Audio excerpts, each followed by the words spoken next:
Greece stand like last year, and I have met Yannis, and I will talk with him about Greece wine in general and the agriculture, the wine agriculture in Greece. So, Yannis, thank you for your time. We have just talked a little bit about Greece before the video started.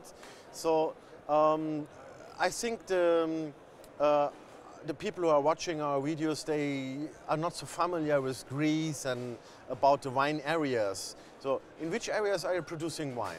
Actually, the most interesting as an indigenous Greek varietal, a native grape is Santorini for the white wines. Mantinia is based in Peloponnese, south part of Greece, is interesting as well, producing fruity white wines. And for the reds, the most interesting production zones is in the south part, Peloponnese, is Nemea region, producing the Agorgitiko St. George's grape. And in the north is the Xeno-Mavro zone, production zone is the Nausa. Okay, so in Santorini, if I remember, it's a lot of vulcanery. So you should have very mineral wines. Yeah, this because it's a very specific terroir. It's a terroir-driven wine in Santorini because the volcanic soil, the sea spray, the temperature plays a role, and the wines. These are wines that reflect the place coming from. So and you have Acidity of the grape and has a blade acidity, quite crisp and a lot of minerality.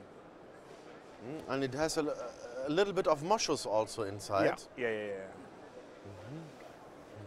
Is it in a barrel? It's in a barrel? It's been oak aged, and I could name it a food wine. Needs some grilled fish or oily texture food.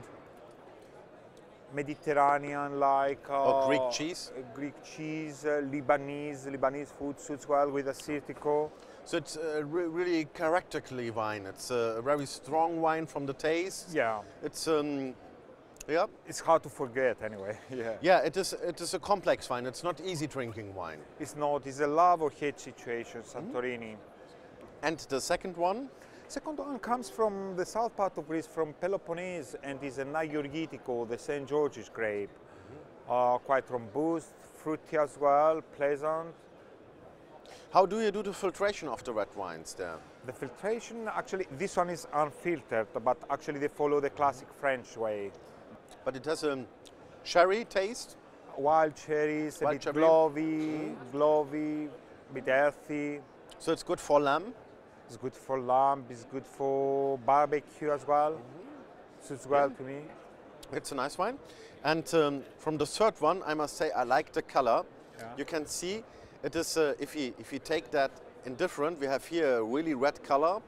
And this is like a small metallic color, red metallic brown. Tends to be brown, so, brown. And it's it could be a very young sherry from the color. Either the Pedro Jimenez sherry.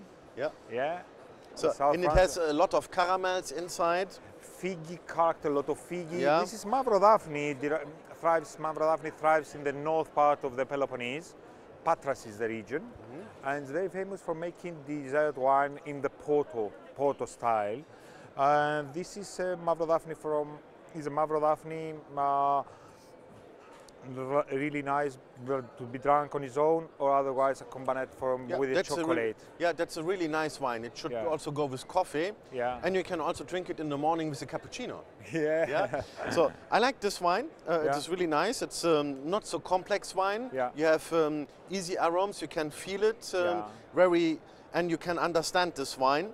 So if I went to the sommelier school, I learned that Greek wines are almost not for beginners usually. Greek wine are for people who are special and who want to taste a little bit more complex wines.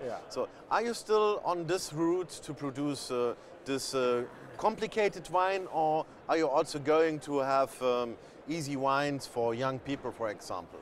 Actually not. We have changed our strategy, and now you can find wines, Greek wines from all the people, for people to enjoy, just simply enjoy the wine. Some of them are still esoteric wines, as you could say, because of they are not so well known native grapes. So needs you need to know how to handle this kind of wine. But nowadays you will find some contemporary samples of everyday drinking. And how much do I need to invest for Greek wines? No, the price is modest, I could say, modest. You could, for the everyday table, you can find on the retail shelf a wine of €5, let's say, white or red, or for a dessert wine a bit more pricey, like let's 10, say 12? At 10, yeah. Okay. Yeah. So, Yannis, thank you for your time. It was a pleasure. So, Thank you. Thank you. And thank you for watching the video, and we will see us later on the Portuguese stand. Thank you.